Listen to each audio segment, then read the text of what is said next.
من شوق به من داداش، من نمایشگاه ماشین دارم.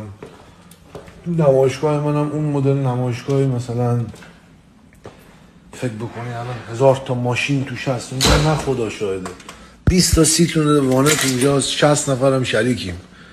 به روح مادرم قسم اگر یک روزی روزگاری وضع اوضاعم خوب بشه یه کارخونه‌ای بزنم، فقط بچهای ایران و افغانستان رو میارم سر کار. ولی من شغلی ندارم که من به روح مادرم شغل اگه داشتم، من دارم شب و روز زندگی با شما میگذرونم دیگه. شغل داشتم اول به شما میدادم نه به مکزیکی. خواهش میکنم دم در خونه نیاین حاجی، اینجا محل اقامت و استراحت منه. آدم دیگه این موقع حوصله داره این موقع نداره. جان من اگر منو دوست دارین من نوکر شما، دم در خونه نیاین حاجی. این مدیر ساختمون ما رو آخر اینجا پرت میکنه بیرون. و به روح مادرم قسم من آدم خوبی هستم، من کاری ندارم، کار داشتم به قرآن مجید به شما میدادم.